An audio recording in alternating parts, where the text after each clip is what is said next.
Safe water. Where does our water come from? We tend to take water for granted. We can turn on a tap and have water to drink or wash with when we flush the toilet. Water washes away our waste. But at least 2/3 of the people in the world do not have a tap inside their home. They have to obtain water from a tap well, water hole, stream or river some distance away. Their toilet may be a bucket, a hole in the ground or a river. How much water do we use? How much water we use depends on how easy it is to obtain in the poorer countries of the world. Many people have to make do with only a few liters of water a day. This water may have come from a river or water hole which has been used as a toilet by people and animals. In country areas of India, a woman may work for 20 hours each day, spending on average about 5 hours of this fetching and carrying water. Fetching water. How do we get our water? In the poorer parts of some countries, it is the work of women and children to fetch water for the family to use. For most women, carrying water takes up several hours of every day. In the very dry areas south of the Sahara Desert, on average, women spend 2 to 3 hours each day walking to a waterhole 12 kilometers from their home and back again on the return journey. Each woman carries the water on her head in a day pot which weighs about 25 kilograms when full. In parts of East Africa, children have to get up at 3 o'clock in the morning and walk 12 kilometers to fetch water. Water and disease. What makes water dirty? In Britain, the water that comes from the taps is clean and free from germs, but for people in many countries, the water they drink, cook or wash themselves with can make them ill and cause diseases such as cholera, typhoid, dysentery and diarrhea. Scientists believe that 8 out of 10 sick people in poorer countries have diseases that have been spread by water. Every day, about 70,000 children die from diseases spread by drinking or using water that has been polluted by sewage. Activities. 1. Work in a group of friends. Pour 5 liters of water into a bucket. Take turns to carry it around a playground. Ask each of your friends how much they think the bucket of water weighs. Record their answers. B. Now weigh the bucket of water. Whose guess was nearest? C. Imagine you had to carry the bucket of water 12 kilometers. Write down how you think you would feel. 2. Imagine you had to collect all the water for your family from a well at the other end of your street.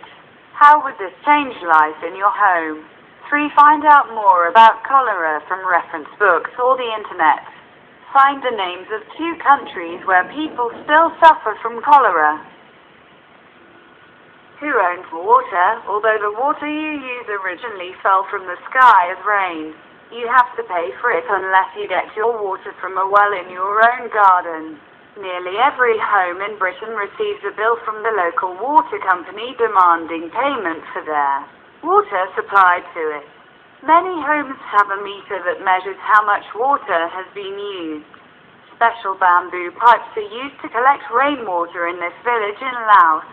The cost. Why do we have to pay for water? It costs a lot of money to build dams and reservoirs. Waterworks, water towers and all the water mains and pipes that carry water to our homes. The cost of cleaning and purifying the water that comes from our taps also has to be paid for. And when we have used the water, we have to pay towards the cost of the pipes and sewage works that clean the water and make it fit to put back into a river or the sea. In a few places, solar panels, which produce electricity from sunlight, are used to drive pumps that bring up water from deep underground. This solar-powered water pump is in the Gambia, Africa. Unsafe water in the poorer countries of the world. Many people do not have enough money to pay for clean water. Some people have to take their water from polluted wells, streams and water holes in these places. Too few homes or villages have a safe toilet. Frequently, people have to use an open pit or a bucket that may overflow into the local well, river or stream. Charities and water. Many charities are working in poorer countries to try to provide clean water and safe toilets. Charities such as Save the Children Oxfam, Christian Aid and Water Aid are drilling wells deep into the ground, in places where the underground water is clean and safe to use. Unlike the wells built by local people, which are often shallow and dug by hand, these new wells are lined with piping and covered so that the water does not become polluted. In countries that are not too dry, small dams and reservoirs are being built. Charities are building latrines in country areas. A latrine is a kind of toilet used where there are no sewers or running water. The pit latrine has a special pipe which removes flies and bad smells so that it is not too unpleasant to use. This latrine is in Zimbabwe, Africa. Activities 1. Design a poster to help to raise money for a water project in a country where there is a shortage of clean, safe water. 2. Look at a water bill for your home. How is the amount you have to pay worked out? What kinds of things does the water company charge for? 3. You can work out how much water a dripping tap wastes. Turn on the cold tap until it is just dripping. Put a bucket under the tap and measure how much water drips into the bucket in an hour. How much water would drip away in a day, a week, a year? 4. Work with a friend.